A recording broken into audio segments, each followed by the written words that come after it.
Café Radiant. Merci de votre fidélité, merci de nous rejoindre. Et oui, la force de la rue, on en parle ce matin après une nuit de manifestations massives des opposants à la réforme judiciaire. Benjamin Netanyahou va prendre la parole, le Premier ministre israélien qui pourrait annoncer une suspension de la réforme. Des opposants qui restent mobilisés, qui annoncent d'ailleurs une manifestation à nouveau à 14h devant la Knesset. On aura l'occasion d'en reparler dans les informations. Et pour évoquer toute cette situation, nous retrouvons Denis Charbit, professeur de sciences politiques à l'Université ouverte d'Israël. Bonjour Denis.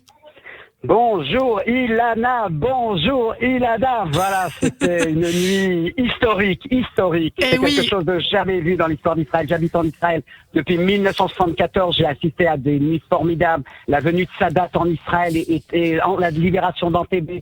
Je ne me souviens pas d'une émotion pareille depuis depuis des années. Mais alors justement, c'est intéressant parce que ce matin, on était avec Pascal Sunshine, notre correspondante à Jérusalem, qui nous disait que toutes ces manifestations lui faisaient penser notamment au printemps arabe, à la révolte Place Tahrir au Caire en 2011. C'est vraiment aussi votre sentiment ce matin? Alors la comparaison a été faite et bien entendu je n'étais pas en Égypte au Caire, mais je crois qu'il y a quelque chose de cet ordre-là, le sentiment que voilà, un tyran doit laisser la place, un homme politique qui a perdu le sens de la raison politique.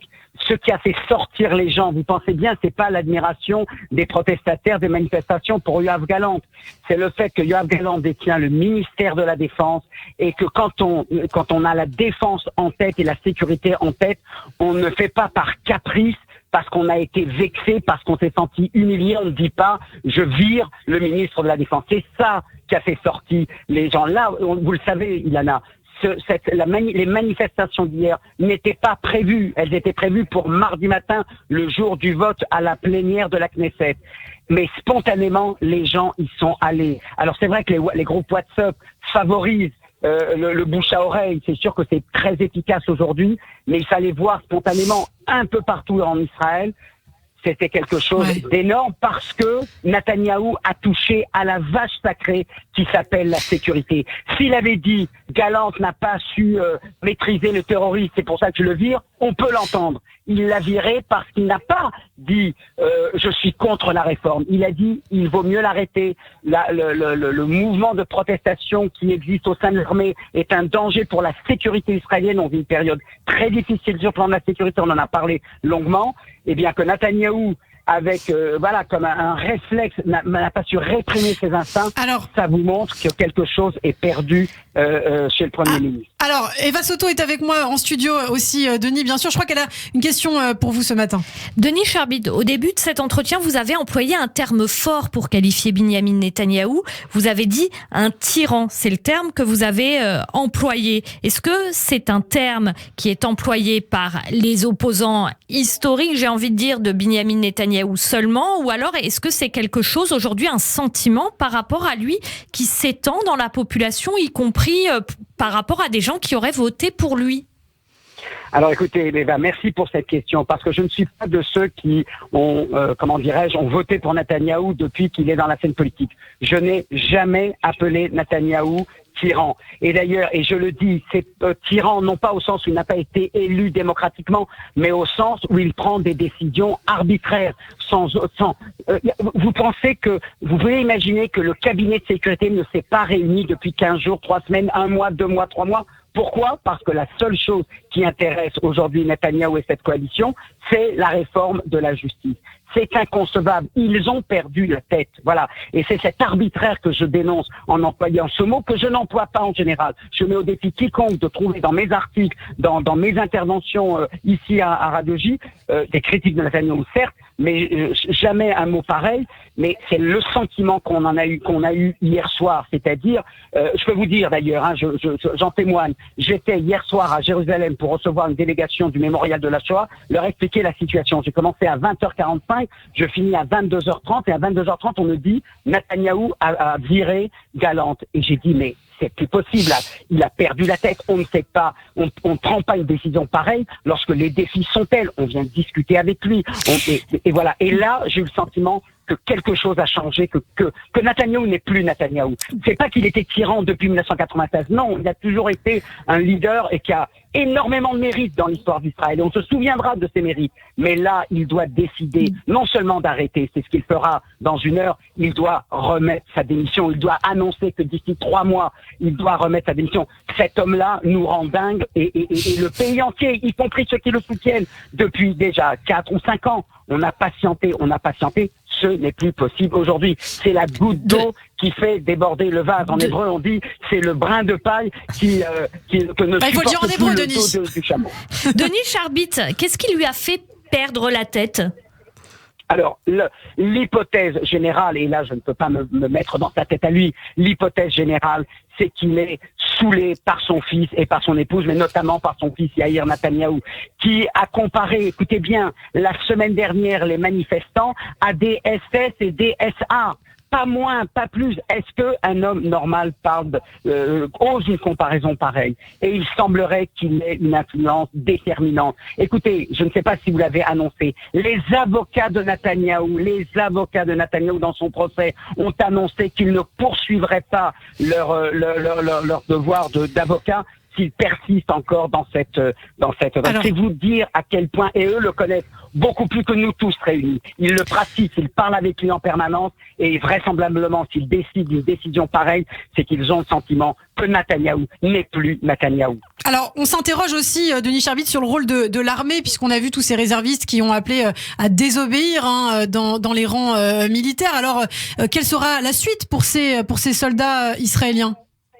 Alors, ils n'ont pas appelé à désobéir. Ils ont dit effectivement que si la loi passait, ils cesseraient de se porter volontaires. Il faut bien comprendre comment marchent les réserves dans ces unités d'élite. On ne peut les mobiliser que pour 20 jours. Mais pour assurer la sécurité d'Israël, ils font en général 50, voire 60, voire 70 jours. C'est-à-dire, en gros, 1 jour par semaine, ils se dévouent volontairement. Et ils ont dit...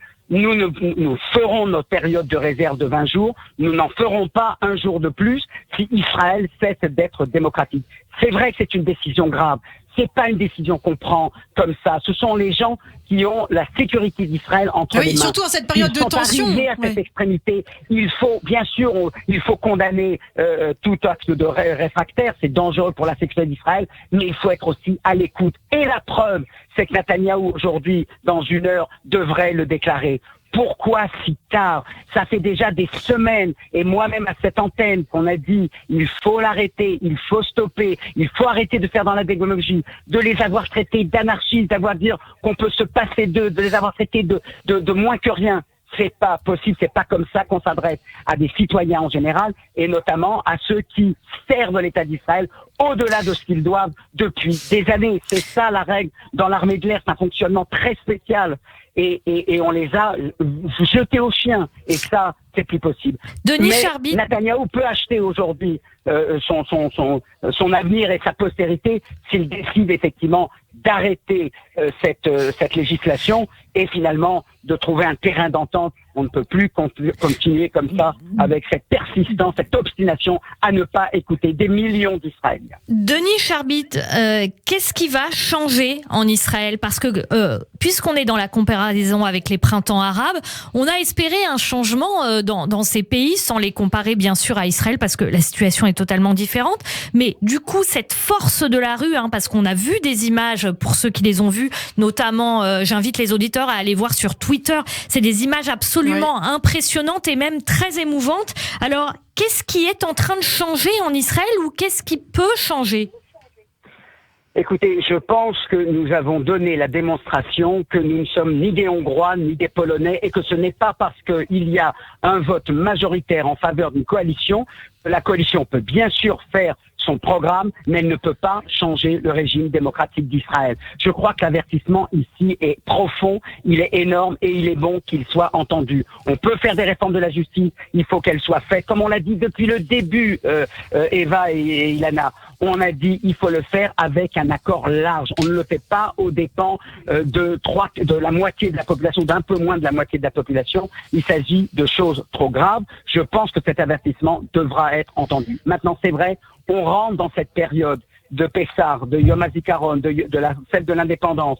Et je pense que cela doit être pour nous un moment de réflexion intérieure. Nous avons tous dépassé les bornes. Je le dis moi-même, nous avons tous dépassé les bornes. Il faut arrêter ce chaos. Pour arrêter ce chaos, il faut une bonne fois pour toutes dire on ne procède pas comme ça. Écoutez, c'est un des commentateurs les plus favorables à Netanyahou qui a dit comment un gouvernement qui a été élu avec une majorité confortable, qui a un gouvernement qui dispose d'une majorité à la Knesset, comment ils gaspillent en 3 mois le crédit politique qu'ils avaient auprès de la majorité de la population.